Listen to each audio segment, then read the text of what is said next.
t'élevons, Emmanuel.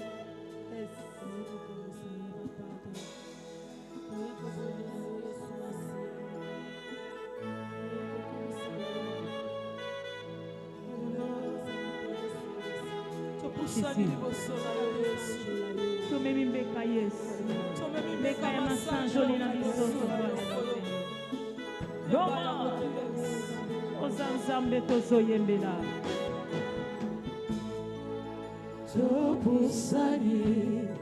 liboso na yo tomemi beka ya masanjoli yambalo yembo ya babulami uzali zambe zambe na bomo kitina yo Yesaya seko bokozie na yo yalibela yambalo yembo tuzoyembela kombo na yo Emmanuel topusali liboso na yo tomemi beka ya masanjoli ozali zambe tuzoyembela kombo na yo Emmanuel kiti na yo Isaiah seko bokozi na yo yalibela ozali zambe tuzoyembela kombo na yo Emmanuel oh tongumba meri obobi kisi okeli yali golo moboko esibiko zima yabasa teza tongumba meri obobi kisi okeli yali golo moboko esibiko zima yabasa teza tongumba meri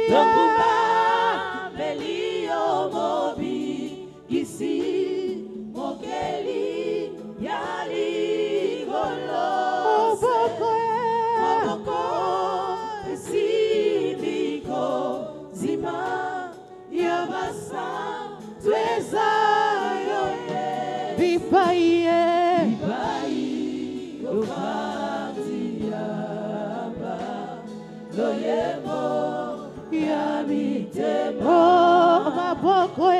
maboko totombolili kolo osana pekebola yawe bipaye ofatiamba loyemo yamitemo maboko totombolili kolo osana pekebola oh lilita etikalipo lele basia Yesu ase oyo nyonso yangale kufaki esekwi elongona lilita etikalipo lele basia Yesu ase oyo nyonso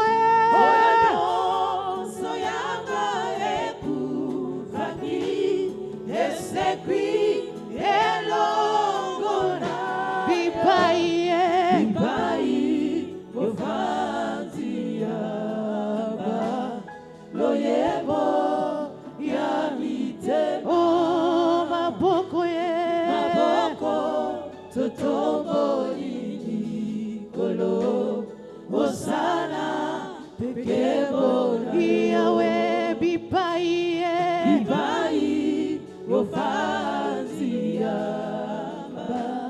loyengo ya mitema maboko totomboli kolo osana pekembona yo.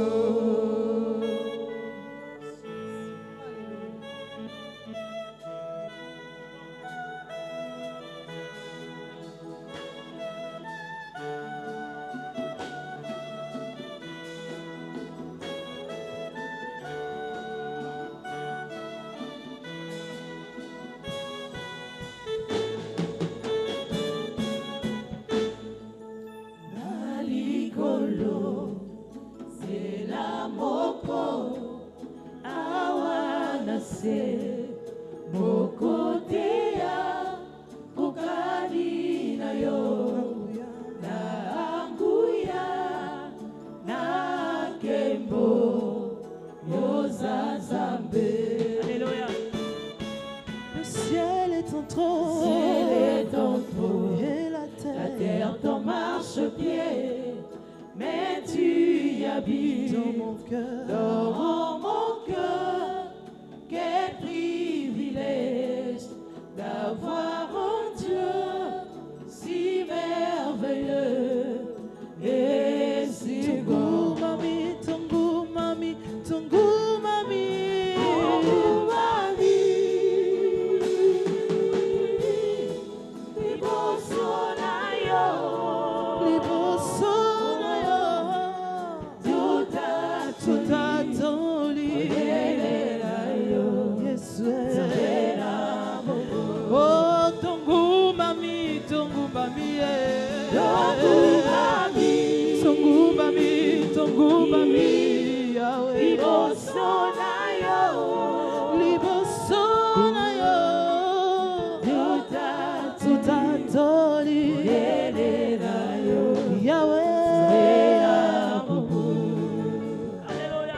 Le ciel est ton trône,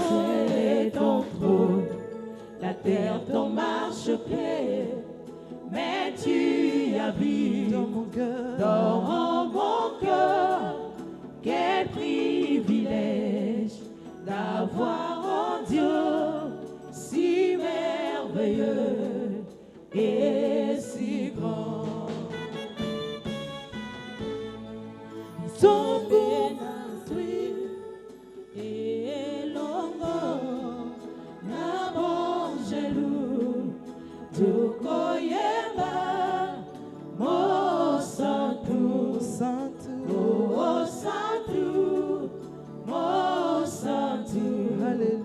Alléluia. Oh tongu mami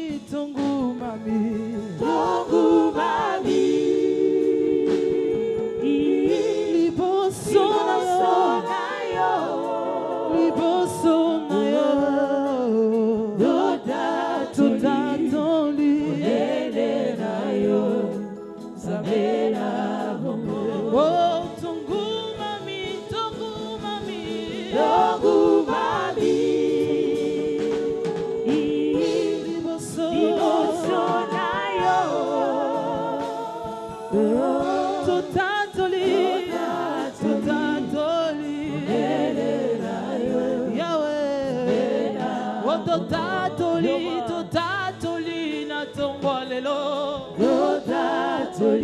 Totatoli Yahweh. Totatoli monene ya mokeli na nyoso. Totatoli Yahweh na yo.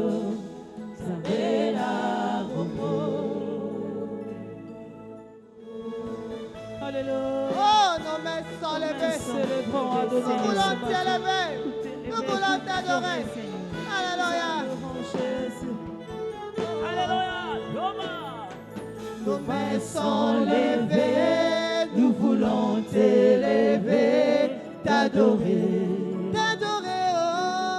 Te célébrer, adorer. Tu es le Père. Tu es le Père de tous ceux qui ont le Fils en eux. Tu es Dieu. Tu es Dieu. Tu remplis les cieux En ton nom Demain sans élève tes mains. Adore le Seigneur. Alléluia. t'adorer T'adorer, oh. et te célébrer, Adonai. Oui, tu es le Père. Tu es le Père de tous ceux qui ont le Fils en eux. Tu es Dieu. Tu es Dieu. Tu remplis les cieux, Adonai. Reçois de moi, ô parfait qui t'es dû, la beauté de ton nom, oh mon âme est perdue. Je veux n'être qu'à toi. Jésus, je t'aime. Oh, oh, reçois du peu que je trouve à donner, tout l'amour que mes yeux n'ont pas su te montrer. Je veux n'être qu'à toi. Jésus, je t'aime. Oh, oh, oh, rien n'est plus beau que ton nom. Rien n'est plus saint. Rien n'est plus saint Que le sang du pardon, je veux n'être qu'à toi. Jésus, mon roi. Oh, oh, oh, rien n'est plus beau que ton nom. Rien n'est plus saint que le sang du pardon. Je veux n'être qu'à toi. Jésus, mon roi.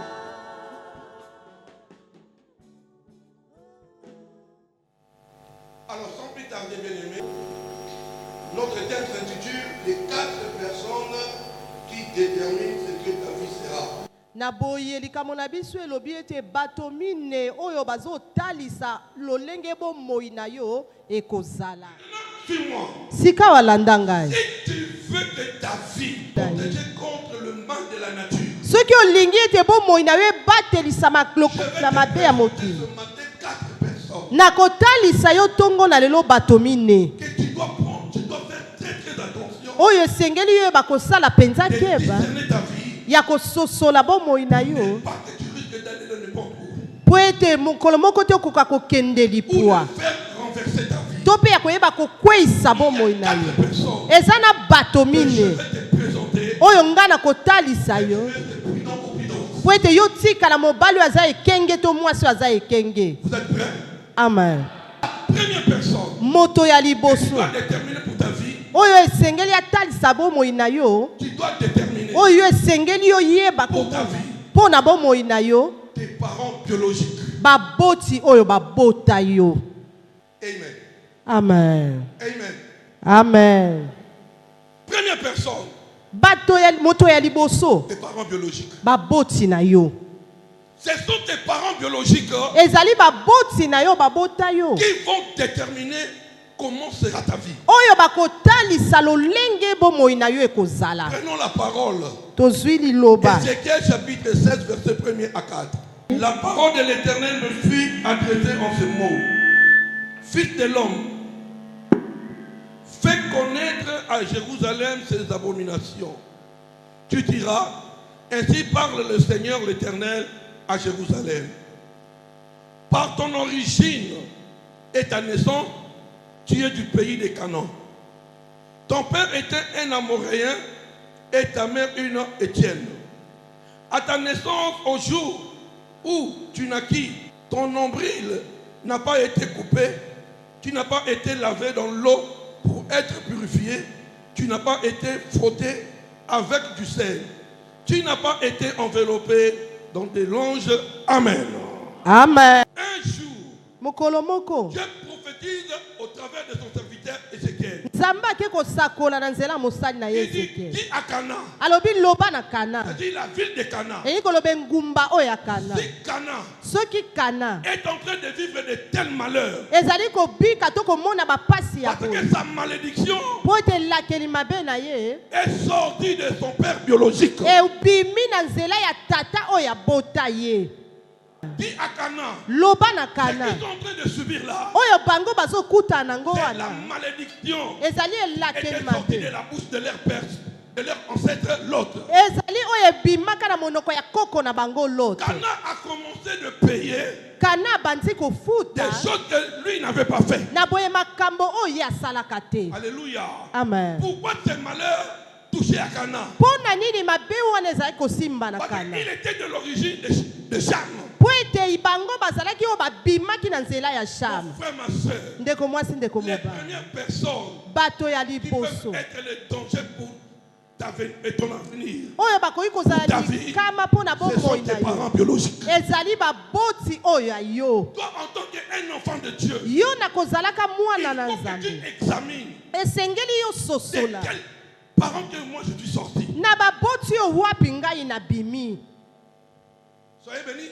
Amen. Je dis soyez bénis. Amen. Tu es la fille ou le fils d'un tel.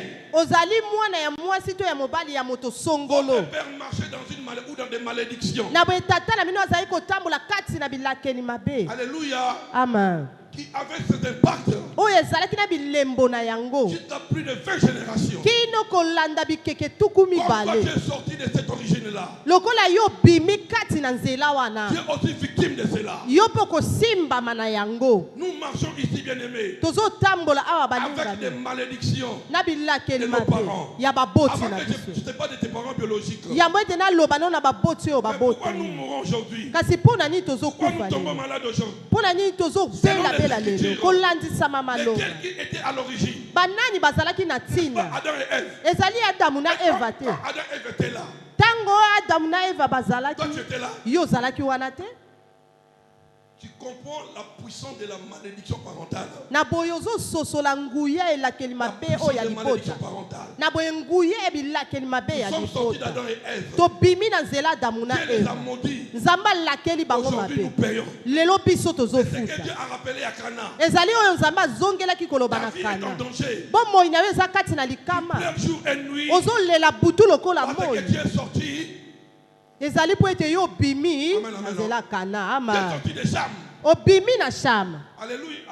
Amen. Essaye de comprendre Meka mokie kososola. comment ça a été la vie de tes parents. Na boye bomoi ya baboti no ezalaki ndenge nini. Comment ça a été. Lolenge nini bomoi na bango Qu'est-ce que ezalaki. votre mère avait fait? Nini mama na bino Qu'est-ce que asalaka. votre père avait fait? Nini papa oyo ya bino Posez asalaka. des questions. Sengeli kotuna mituna. Grands-parents, Bakoko na chacun bino. de nous doit s'examiner. Moko na biso esengeli amisosolama. Nos vies Bomoi na sont biso. en danger Eza kati na à cause de nos likama. parents biologiques. Na tina baboti na biso. Vous comprenez? Amen. Si tu étais né ailleurs, Soki obotamaki esika tu mosusu. n'allais pas subir parfois ce que tu es en train de subir aujourd'hui. Olingaki ta mosusu kokutana te na oyo Mais ezonyokwama comme nango tu es né lelo. dans ces racines-là, Kasi lokola yo obotami na nzela d'un père, mikanga d'une wana. mère, Ya tata moko to ya on mama a moko. programmé de mal sur lui. Oyo baloba mabe likolo na ye. Tu seras victime. Yo kosimbama na yango. La Bible dit, honore ton père et ta mère. Bibi elobi kumisa tata na yo pe na mama na yo. Avoir une meilleure vie. Mpona kozala na bomoi ya Il est kitoko. arrivé que votre maman Ekoma ete mama na s'est bino. battue un jour avec sa mère, qui est Ah. votre grand-mère. Abunda mokolo moko boye na mama na yo azali koko na Maman a bino. passionné bilamba. Amen, amen, non? Amen. Papa n'a bino abunda na koko na bino mobile. Mon frère, mais tes enfants vont subir.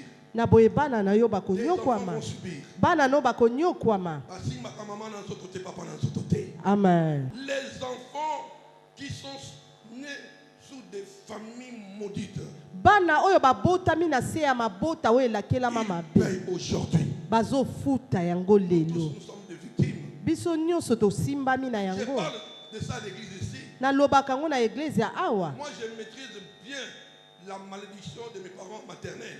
Nga nayebi malamu elakeli mabe ya libota na nga ya bomama naleki na lombango. Notre grand-père Koko na biso. avait refusé une grossesse d'une femme quelconque. Aboyaka boye zemi ya mwasi moko. Catégorique. Pe aboyaki yango na lima Le nyonso. père de cette femme-là, Na boye tata ya mwana il mwasi est venu wana. vers notre grand-père. Ayi epai ya Il dit, koko na comme tu biso. viens de refuser la grossesse de ma fille, Alobi lokola oboyi Merci. zemi ya mwana na ngai ce n'est pas ta kasi. grossesse. Soki ezalaki Que ta zemi na yo. descendance soit bénie. Na boye bakitani na yo bapambwama. Merci. Kasi Cette soki grossesse c'est pour toi. zemi wana ezali mpo na C'est yo. que ta descendance va subir. oyo bakitani na yo bakokutana na yango terrible par rapport à ce que toi tu vois. ekozala somo koleka Et oyo nous oza komona avons vécu cela. mpe biso tomoni Ne yango plaquez pas avec des malédictions ancestrales. bosakana te bwe na bilakeli mabe oyo ya Amen, libota amen. amen Mais je vais te donner un secret. kasi nakopesa yo sekele Vous moko êtes bénis amen pour couper de telles malédictions. mpo na kokata bilakeli mabe ya lolenge Il faut wana laisser Jésus affranchir ta vie. esengeli kotika yesu asikola bomoi na yo Affranchir ta vie. asikola bomoi na yo Moi je crois à cela. ngai nazozima na Même si je yango suis victime atako soki ngai de la nasimbami na yo malédiction de mon père, nelakeli de mon mabe grand-père, ya koko na ngai mais par le sang de Jésus, kasi na nzela par cet makila na homme que yesu j'ai cru, na mobali oyo ngai na cela nzimeli s'arrête. yango Mes ezosuka enfants, bana na mes ngai petits-enfants bakoko na ne ngai vont jamais subir cela. bakokutana na yango te Voilà pourquoi mon frère, ma soeur, tala ntina ndeko mwasi ne ndeko se moque mobali pas de nous. kotiola biso te Nous avons choisi un bon chemin. biso toponi nzela La moko vie ya en malamu Jésus bomoi kati na C'est une yesu meilleure vie. eza bomoi ya Seul kitoko Jésus kaka est yesu capable aza na de makoki rompre toutes les ya malédictions. kokata bilakeli Voilà mabe pourquoi quand on nyonso vous appelle, tala ntina ntango il y a bazobenga des prières bino de combat spirituel. eza na babondeli ya etumba ya Engagez-vous, bien-aimés. bokota na kati nango balingami Il faut avoir l'habitude esengeli kozalaka na momesano d'annuler les malédictions parentales, s'il vous plaît. ya koyeba kolongolelakeli mabe oyo ya Beaucoup de nos libota parents mingi ya baboti na sont biso des parents maudits. baza baboti oyo balakelama Les mabe mal influencent leur vie. babe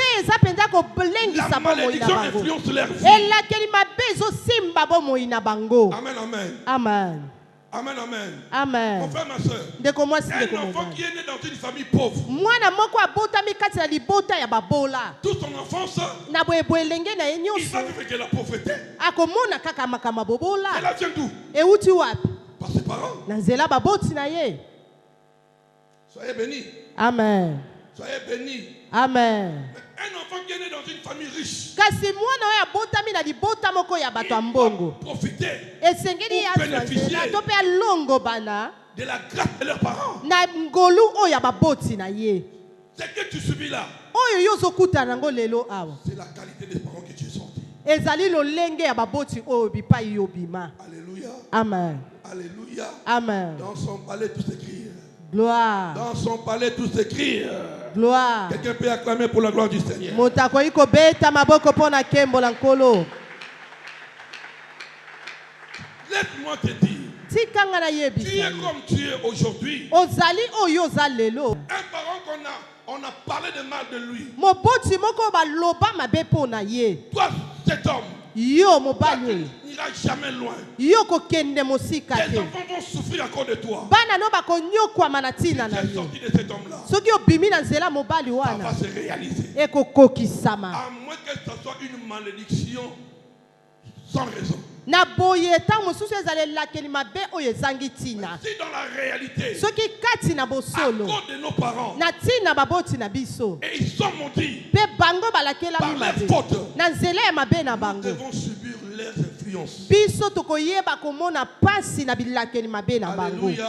amen Alléluia. amen Un enfant qui est né dans des familles pauvres, mwana oyo abotami na libota ya babola il lui serait difficile balingami ekozala pasi mpo de na vivre ye une vie heureuse. ya kovanda na bomoi ya esengo eza À moins solo que toi-même de ta propre force. ntango mosusu yo moko na bokasi oyo ya yo moko na kokolaka Alléluia. amen Alléluia. amen Tu échappes cette malédiction. oyeba komitangwisama na elakeli mabe wana ndakisa lokola kati na biblia eza na mwasi moko Là, je parle de la mère de Jaébé. awa nazoloba boye na mama ya La jaebe mère de Jaébé.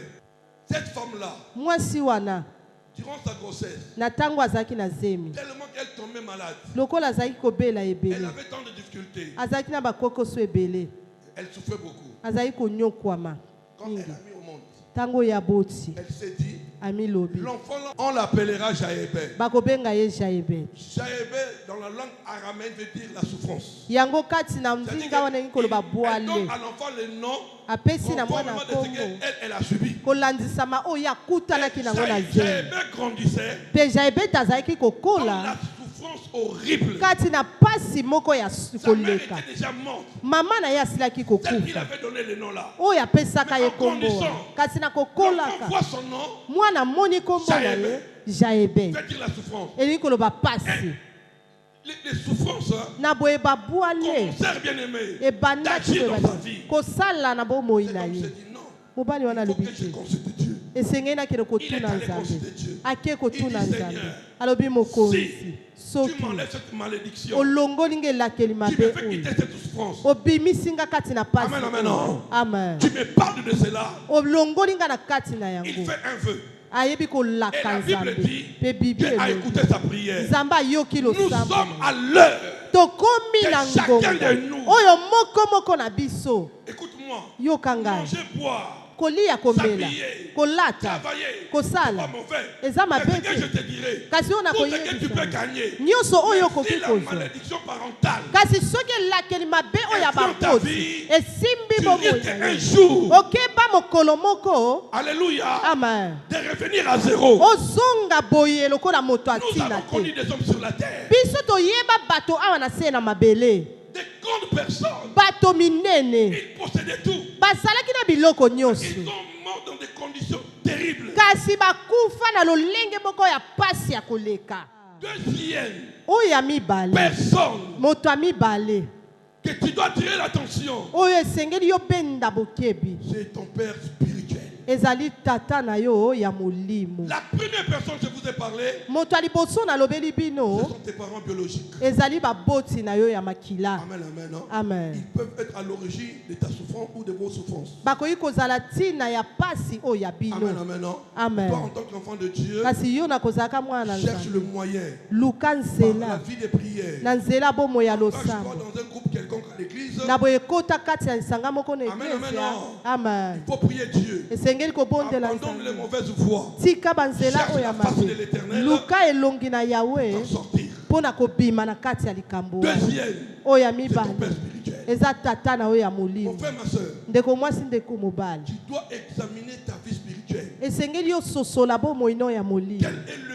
guide qui te conduit? na boye motambwisi nani azotambwisa yo Qui tu appelles le père spirituel? oyo yo obengaka tata ya Un molimo père spirituel, tata ya molimo c'est celui qui veille sur ton âme. ezali moto oyo azosenzela likolo ya molema na yo tata ya molimo C'est lui qui te montre des bonnes directions. ye nde moto azotalisa yo banzela ya malamu Alléluia. amen L'homme ou la femme mwasi to qui prie mobali Dieu oyo azobondela n'a pas le nzambe droit d'avoir tant de pères spirituels. akoki kozala na batata ya molimo ebele Pasteur Guilain, 1 Corinthiens chapitre 4 verset 15.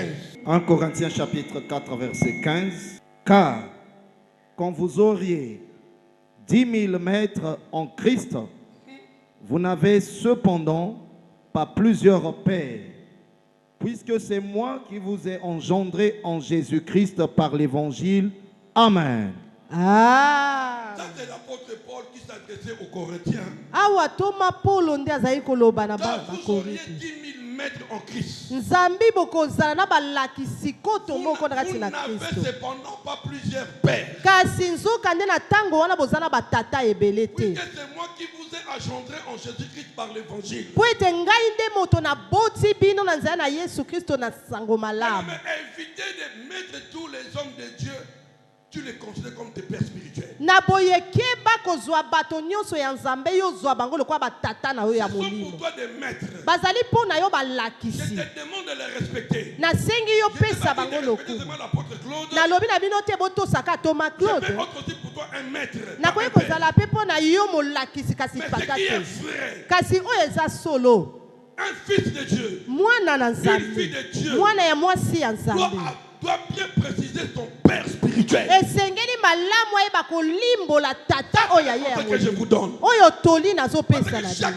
de nous, po ete moko na Dieu biso l'avait déjà prédestiné nzambe asilaki kobongisa ye par un père na spirituel. nzela ya tata moko ya Tu molimo n'as pas le droit d'aller forcer. oza na nzingisa wana te ya kokende koluka na makasi Amen, amen. Amen. C'est que tu dois aussi savoir. oyo esengeli yo mpo Même si yeba le père qui t'encadre atako soki tata oyo peut azolakisa yo avoir des nzela manquements en tant qu'un être humain. akoki kozala boye na mabunga na ye na kozalaka Mais ce qui moto est vrai, kasi oyo eza dans solo ses côtés positifs.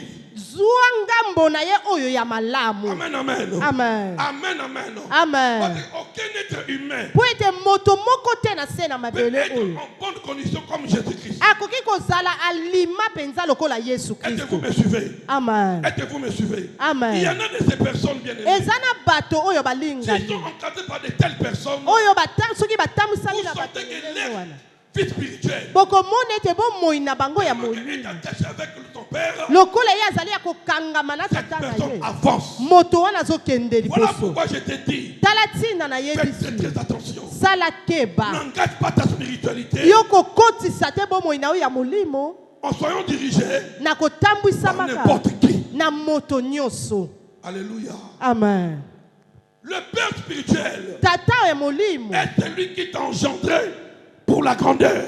Azali moto oyo ayebi kobota yo mpo na C'est quelqu'un bonene. qui t'a enfanté Eyi koba moto aboti pour yo ta grandeur. mpo na bonene na yo. Dieu, pour Nzambe te rendre puissant, mpo na kokomisa moto ya nguya, mpo na kokomisa moto ya il s'agit monene, d'une personne aponaka moto qui doit moko veiller sur ton âme. oyo esengeli asenzela likolo ya molema na Si yo. tu te détaches de la personne, Nzoka nde soki yo kabwani na moto tu wana te détaches du royaume céleste. oyebi kokabwana na mokili oyo ya Tu Nzambe, fermes toutes les portes du ciel. okangi boye bikuke nyonso ya likolo, Protège ton âme. batela Quand il y molema a na des yo. gens qui sont tout autour de toi, Ntango oza na bato baza qui te zingazinga na yo, poussent pour comploter contre ton père spirituel, oyo bazotindika yo kende koyoka na ne mabe songo na t'engage pas tata no dans ya cette molimo, société-là. yo kokota te kati na lisanga wana. Il Oyo ne faut pas kozala plaquer avec quelqu'un que Dieu a établi en tant que ton guide. na boye kosakana te na moto Nzambe atelemisi lokola Le motambwisi na problème yo. n'est pas seulement que ton guide puisse te maudire. Likambo eza kaka te ke motambwisi na yo alakela yo mabe.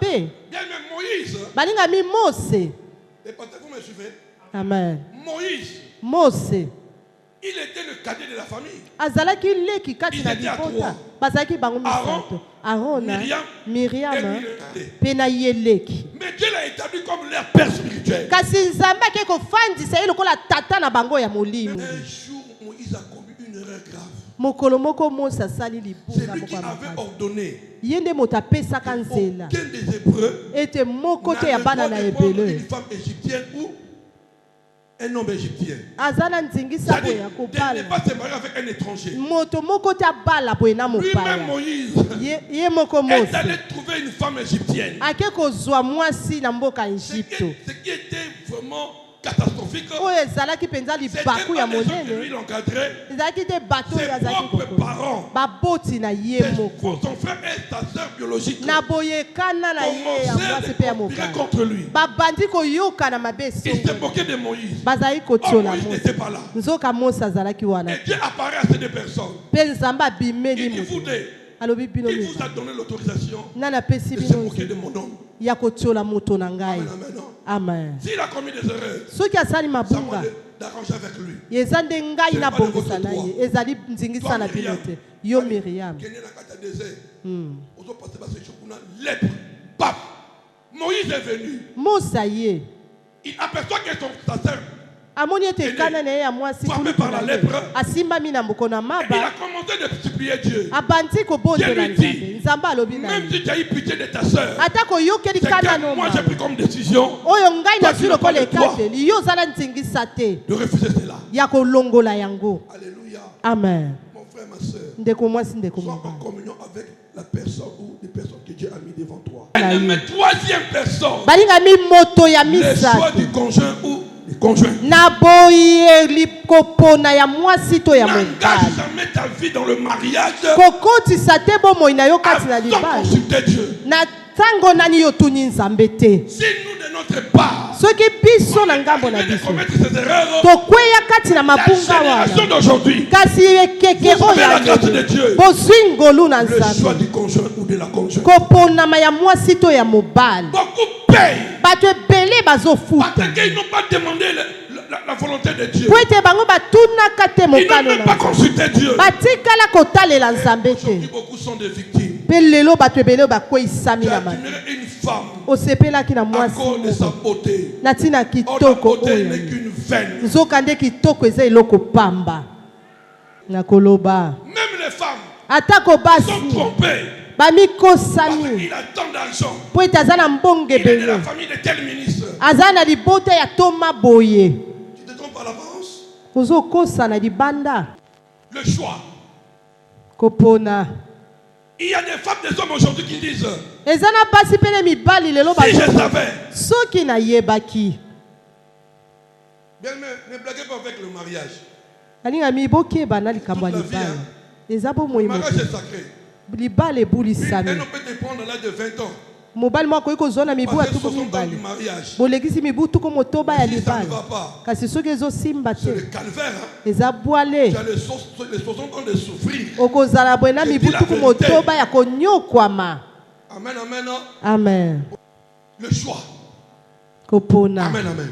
Amen. Consulte Dieu. Tuna nde Nzambe. Quand tu consultes Dieu, Tango ozo tuna c'est Nzambe. Dieu qui te permet Nzambe de moto de akopesa prendre le choix en question. ya kozwa liponi wana. Dans tout ton mariage, Na tango nyonso ya tu seras libala. heureux ou heureuse, mon frère. ma sœur. Okozala mwasi esengo to mobali esengo. J'étais que dans une famille, dans un foyer, Nayebi ete kati na libala il m'a moko. pas un peu de dérapage. Na boye mwa makama Mais mabe vous serez ezangaka un te. couple béni par le Seigneur. Kasi bokozala babala nyo À cause bapambwama de na l'argent, Nzambe. Na tina ya À mbongo cause des te. qualités que le mari possède, Na tina ya lolenge ya Et la malamu femme mobala aussi aza nango possède. ope mwasi la aza na Bible yango. dit, Bibi celui qui elobi. trouve une femme, Moto oyo azwi trouve le mwasi bonheur. azwi toutes bomengo. les femmes Kasi basi ne sont nyonso pas les femmes. bazali basi te. Tous les hommes aussi Mibali ne pe sont pas les nyonso hommes. baza pe mibali akozwa te. Proverbe 18, verset 22. Buku na masese mokapo azomi na mwambi molongo atuku mibale na mibale. Celui qui trouve une femme trouve le bonheur. C'est une grâce qu'il obtient de l'Éternel. Amen. Amen. Celui qui trouve une femme trouve le bonheur. Moto ya zwi mwasi C'est-à-dire, azwi bomengo. quand tu trouves une femme conformément à la volonté de Dieu, Eyi koloba soki ozwi mwasi kolanda mokano na tu Nzambe. es heureux, mon frère. Okozala mobali Quand tu esengo. de ta part, Mama yo si pe tu na trouves ngambo. un homme Soki ozwi selon la mobali volonté moko. de Dieu pour toi, Na boye kolanda mokano na Tu es Nzambe likona yo. heureuse. Okozala mwasi ya il y a des femmes esengo. aujourd'hui Namoni qui ont basi perdu leur lelo. mari. Oyo babungisa boye Bas na âge. bango kasi na boye Ils ont eu lenge. la décision. Kasi bazwi de ne pas se ekate marier. ya kobala lisusu Moi, te. na ndenge nafana na mobali na nga oyo na bakalite na nango ete nakozwa mobali ya boye mwasi mpe azoloba yango mobali mpe azoloba yango. Aujourd'hui tu payes Lelo ozofuta manque de consultation. na kozanga boye kosimbama na mabanzi. Amen, amen. Amen. Cherche à avoir le discernement Luka kozwa pour bososo t'engager à un mariage quelconque. mpona kokota na libala Il moko ne faut boye. pas accepter à chaque fois que non, tu t'engages quelque part, hein, après c'est le divorce. Na boye koluka te okota na esika moko na libala mpe na nsima ezala Personne bokabwani. n'a plaisir au divorce, bien aimé. Moto moko te asepelaka na bokabwani ya C'est pas la libala. vérité. Nayebisi bino na bosolo. Le divorce crée beaucoup de choses. Hein. Na boye bokabwani ya libala ememaka À makambo cause du ebele. divorce, tu peux gâcher la vie de tes enfants. Na ntina bokabwani ya libala okoki kobebisa bomoi ya bana Tu na peux yo. tout perdre.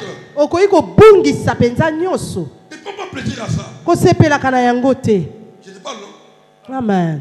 Dans son palais, tout écrit. Tout divorce est preuve que tu n'avais pas consulté Dieu. Na boye bokabwani nyonso ezotalisa ete yo talaka Nzambe te ya Quand mboko tu ta épouses libala. quelqu'un, tu n'épouses pas un individu, tu connectes ta vie avec ses hôtels. Na boye tango yo ozobala moto lipwate ozosangisa bomoi na yo na oyo ya Tu ye. peux aller vendre même une femme, un homme qui est d'une famille maudite. Okoki kokende kozwa mobali to mwasi moko abima na liboto elatela mabe bibi elobi L'homme nini. quittera son père à sa mère. Na boye mobali akolonga epai ya tata mpona kokangama na mwasi na ye bato mibale bakokoma moto moko. Que Dieu vous bénisse. Nzambe apambola. Quatrième pour finir. Oyo ya mine mpona kosilisa. Quatrième. Oyo ya mine. Avec qui tu collabores. Na nani Je oyo te parle de yokalaka. relations intimes. Nazoloba no na makambo ya kati. Lequel tu appelles ami. Moto nani yo bengaka moninga. Fais très attention. Sala keba. Il ne faut pas avoir des relations intimes avec n'importe qui. Na boye kozalaka na boyokani ya kati te na moto lipwa. Alléluia. Amen. Oh, alléluia. Amen. Refuse de ce verset-là. Na boye boyi ya yango. Amen, amen. Amen. Dans 1 Corinthiens 15, verset 33, la Bible dit, ne vous y trompez pas. Bon, Les mauvaises Miko, compagnies Samake. corrompent les bonnes mères. Na boye masanga ya mabe bebisaka oyo ya malamu. Ne crée jamais des relations avec qui que ce soit. Kokelaka bondeko no na moto nyonso D'autres te. relations que tu es en train de créer, Bondeko mosusu oyo ozali c'est pour ta kosala. propre destruction. Eza mpona bobebisami na yo Maman, baninga moko. mosusu yo kozwa, okazaki baki ya yo. Yaka kana ndako no baliaka. baliaka kaka bango wana bakoloba mabe na mobali na yo pe lobi babotoli yo ye lobi basali yo kilikili lobi babebisi pe ndako na yo sans qu'on se rende compte na yango. Alléluia. Amen. Je vous avais dit une fois ici, quelqu'un ne peut pas avoir plus de 10 amis, même 5, ce n'est pas beaucoup.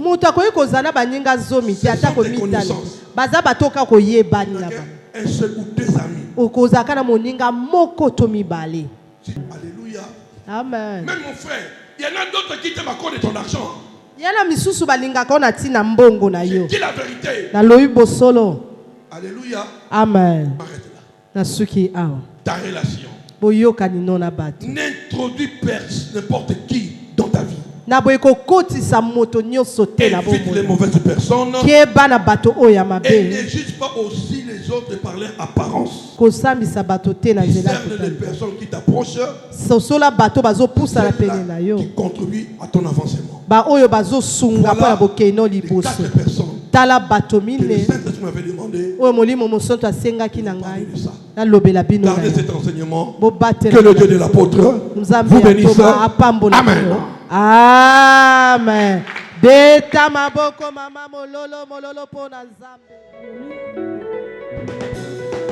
Pambola, pambola, pambola, pambola, pambola, pambola, pambola, pambola, pambola, pambola, pambola, pambola. Maintenant, nous allons élever Nzambe. Alléluia. Élever, élever, élever, élever, élever Jésus, élever Jésus, élever. Alléluia.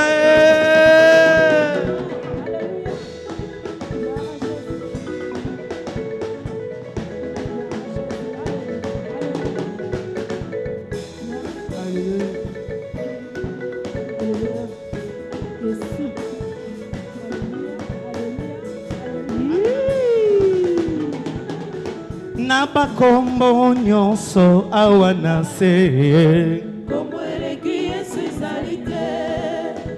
Nabakombo nyonso awana se Nabakombo nyonso awana se Bina Nabakombo nyonso awana se Tatola yango bien kombo leki yesu ezati Nabakombo nyonso awana se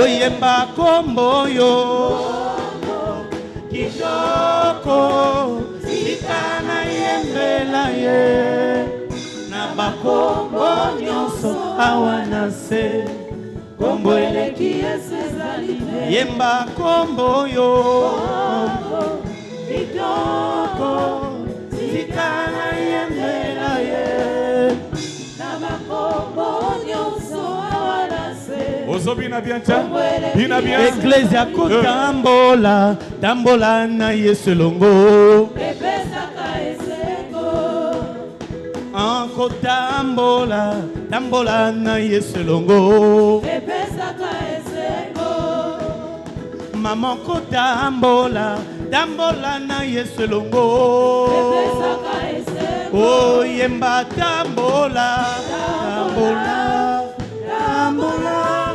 Tambola na yesu Ozo tambola Tambola Tambola Tambola na yesu epesaka eseko Oh yemba tambola Tambola Tambola Tambola na yesu Tambola Tambola na yesu epesaka eseko Papa ko tambola Tambola na yesu longo epesaka eseko Papa ko tambola Sangisa yesu longo epesaka eseko Oh yango tambola Tambola Tambola Tambola Tambola na yesu Tambola Tambola yesu epesaka eseko Oh natondi onkolo Alléluia natondi onkolo Amen amen amen Natondi onkolo Alléluia natondi natondi yo mwana na nzambe na monso sali natondi yo olo amen amen amen Alléluia natondi yo olo oh natondi yo nkolo Alléluia natondi yo mwana na nzambe amen amen amen natondi yo nkolo Alléluia natondi yo nkolo amen amen nakumisi yo papa na monson sali natondi yo olo amen amen amen natondi yo nkolo Alléluia natondi yo o simbanga na loboko yesu soki otiki ngai nakokwea nakobaluka simbanga na loboko yesu soki otiki ngai nakokwea mokili oyo etondi na masumu soki otiki ngai nakokwea simbanga na loboko yesu soki otiki ngai nakokwea mokili oyo etondi na mabe soki otiki biso tokokwea tokobaluka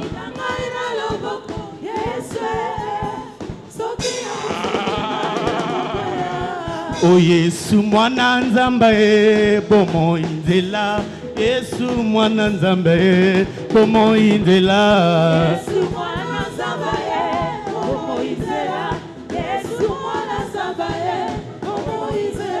yesu mwana nzambe bomoi nzela yesu mwana nzambe bomoi nzela yesu mwana nzambe bomoi nzela yesu mwana nzambe bomoi nzela yesu mwana nzambe yesu mwana nzambe bomoi nzela yesu mwana nzambe bomoi nzela yesu mwana nzambe bomoi nzela yesu mwana nzambe bomoi nzela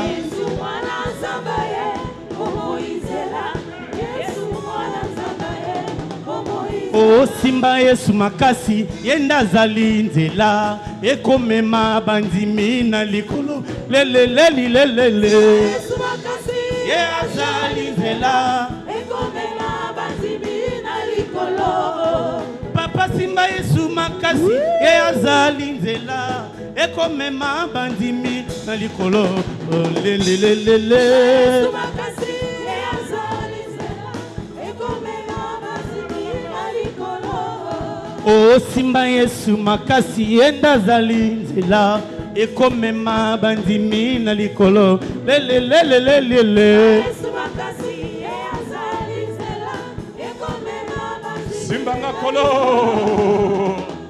mokili mobimba simama pepa pepa pepa pepa Alléluia mokili mobimba simama lalala Oso simbanga te Nzambe Siabwe akumama. Alléluia mokili mobimba simama lalala mwana nzambe akumama Alléluia mokili mobimba simama lalala mwana na Nzambe akumama Alléluia Biso tozo simba libala bazelaki yango yo Alléluia mokili mobimba simama ndalala mwana na Nzambe akumama Alléluia ale tombola ningisa tombola ningisa tombola ningisa tombola ningisa kongole longola loboko nalitama miracle ozelaki yango yo Alléluia mokili mobimba simama ndalala mwana na Nzambe akumama Alléluia osesemi longola loboko nalitama Yesu atelemi mpona yo mbula oyo mokili mobimba simama ndalala mwana na Nzambe akumama Alléluia oyemba lelo yo mama Yesu akumama lelo yo akumama Yesu akumama. Hallelujah. Kumama. Hallelujah. Yesu akumama. Hallelujah. Kumama. Oh papa biso afandi na ye nalola babengaka Yehova Jireh nalola otoyemba ekoyemba hallelujah. Hallelujah. Hallelujah. Hallelujah. On y va. Allez, tous autres, maintenant qui taka na biso. Alléluia.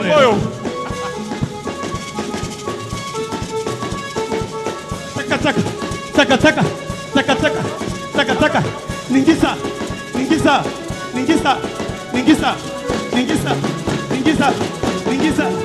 Allez, tombola. Ningisa. Allez, kitanango.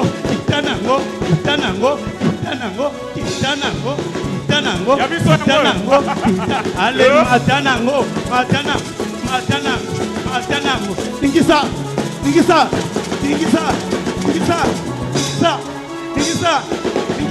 Hey!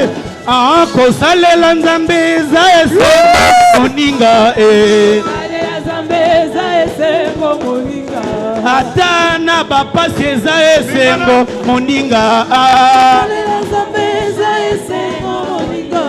ata na mapoko eza esengo moninga kosalela nzambe eza esengo moninga tala ndenge tokoma tala ndenge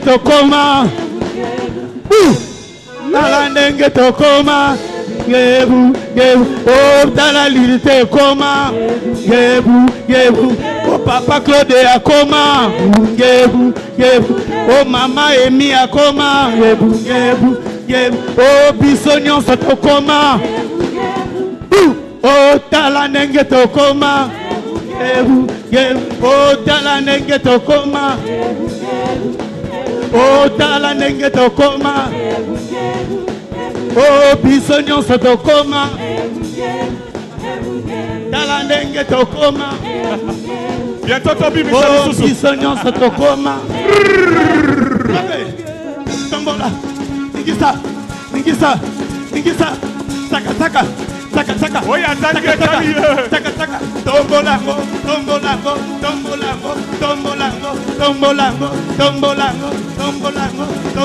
allez ningisa allez kitanango